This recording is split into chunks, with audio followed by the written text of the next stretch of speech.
What we're looking for is to be able to establish an environment where the four important human fundamental needs are met. And these needs are the physical, the need to live, to survive, health and well-being. When the man takes the position of the leader and accepts his gender role and strives to become the best at that because he is more capable, he fulfills that for the woman.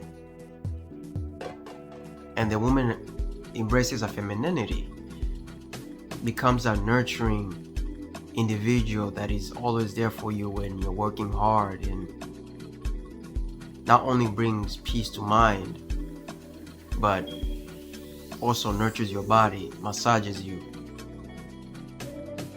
She's providing you that physical wellness. And of course the emotional, the love, the relationship connection, the belonging. Specifically, we talk about the emotional bank account.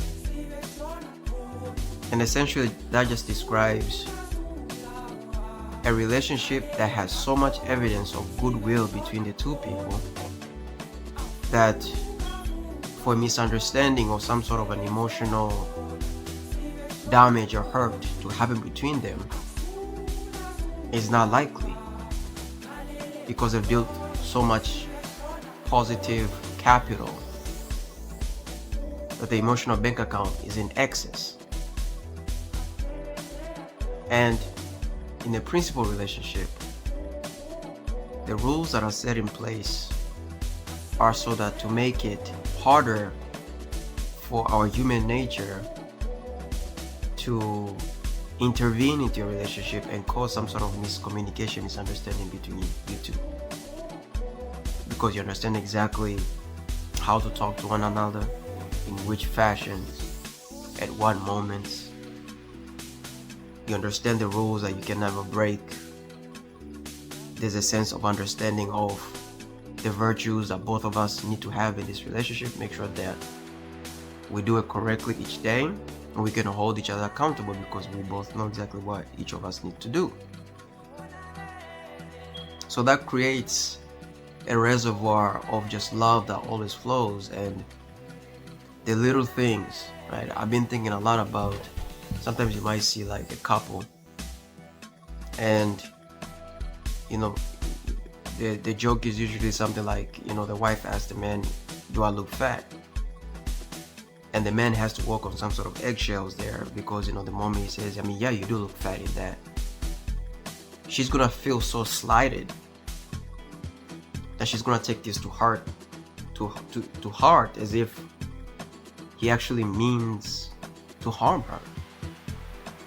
That is a perfect example of what we believe to be normal, the scripts that we're fed, but you don't realize that the quality of that relationship is extremely low, and the scripts that you're fed, they don't result in rich, amazing relationships that covers all these four fundamentals of human needs, right?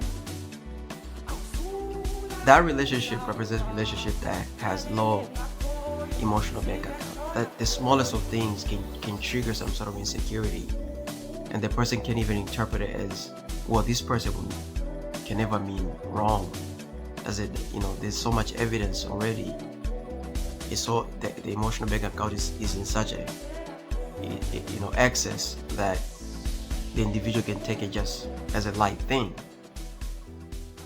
The mental, right? The need to learn, to grow, develop, intellectual stimulation. I think that's very important, especially for women. So for us men especially, we need to realize, just like the last video I made, teach. To have the ability to teach your girl something. And everything I'm talking about is long term. I'm talking about people who want to develop a long-term relationship, because you're not going to see results in 2 weeks, in 1 month. You might start seeing results in 6 months, in 1 year of continuation, of learning together, following the rules, developing those, kind of ironing out the mistakes that are going to happen, you know. And this is also going to depend on the seriousness in which you take these rules and the principles that you created for both of you and how much you practice each day. All that is going to come into account of how, when you're going to start to see the fruits of these principles. But teaching as a guy to have wisdom, to communicate with your woman, for her to learn different skills by knowing you is extremely important. For us men, most of the time, especially when we're working, the last thing you need is some sort of stimulation. But if a woman were to care for that man and seek to understand that guy first before asking, for the guy to seek to understand him, and kind of learn some subjects that he finds entertaining. This is something that I've learned recently that is quite interesting. A way to bond with someone is to find the things that they're very interested in and to be genuinely interested in those things. And the way you do that is think about the person you love. Do you feel that emotion that comes over here? Now take those feelings and then transfer them to the activity that they're interested in. So the idea is to love the activity or the things they're interested in as much as you love them. And that's going to create this pathway for you guys to connect. So if a woman learns something about what her husband finds interesting, even if she's not interested in that, and in conversations, for example, she brings that up, that can also count as, mental stimulation, right? But books, reading together, actually found to be incredibly amazing because you're able to share ideas with one another. You get to see the perspective of the other person, and you actually get to learn much more about the person you're with because you're reading the same text and you're coming to different interpretations from it. So you get to learn more about the other individual.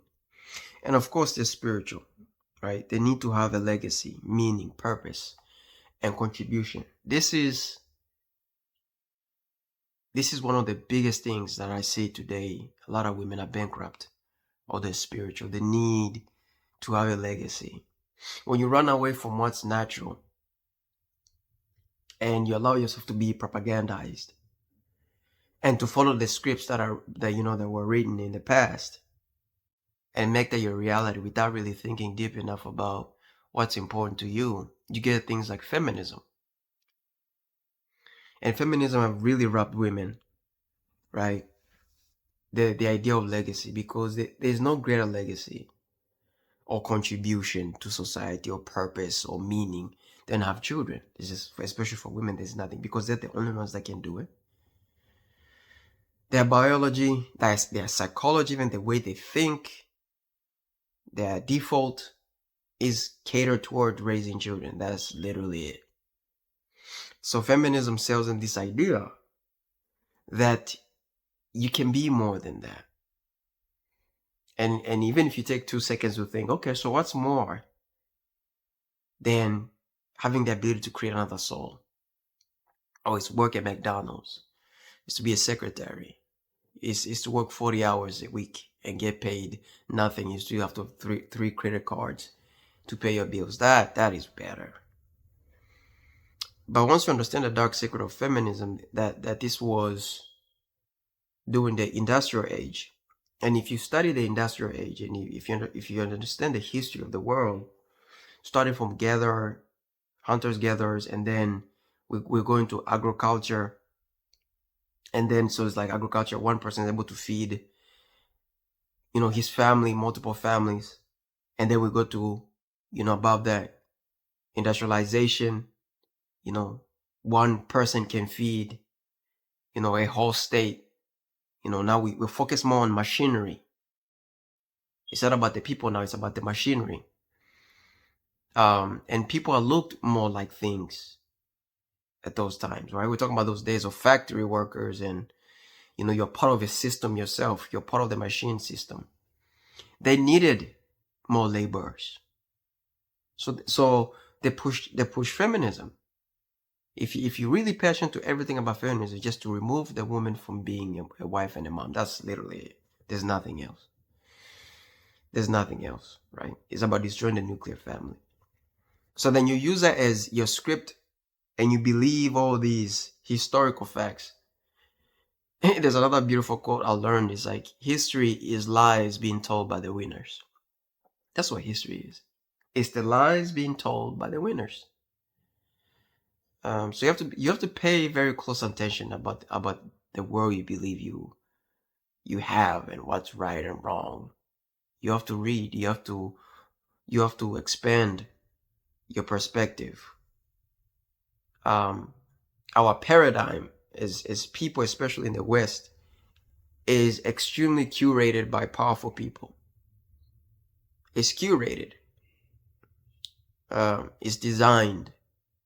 And when you start learning about the human mind, you may think that's like crazy, but it's not. It's not hard. I mean, like watch those hypnotizing, hypnosis videos. It's not hard at all to propagandize a whole society into thinking something that is completely not true. I mean, feminism is one of those things, right? And we're seeing the logical conclusion of it. Now we're having people who are transitioning, and then the same women are the ones that are saying, remove them from our sports. Like, well, if we say we're equal, like a lot of times they think, this is a man, this is a woman, and women were down here. And feminism, what it did was it brought women up here when they say they're equal to men. It's like, no, they were always like this. It's just the female had her position that was completely unique to hers, to them, and the man had their position that was completely unique to them. And the females were convinced, like, hey, don't you want to be more like men? Look at all the things they can do, right? So when they say equality, the women didn't rise up. It just emerged. They just became together. Females start acting like the way men act, and men start acting like the way women act. And as it continues to merge, what do you see? What's in the middle? That's a person who was a man. Now they're saying they're a woman, right? When you're saying we're the same, this is its logical conclusion. And then now they're complaining. The same feminists are now saying remove men. So that, like, it's illogical. It's not true. It is a script. So you have to stop living those scripts. And that takes works, that takes reading. Begin with the idea of applying principles into your relationship. Begin with that. Start to decide how things are going to run in your life. Start putting more things to be more congruent and planned, right? Stop hoping. Stop believing in the fairy tale in Disney, right? For once, think for yourself.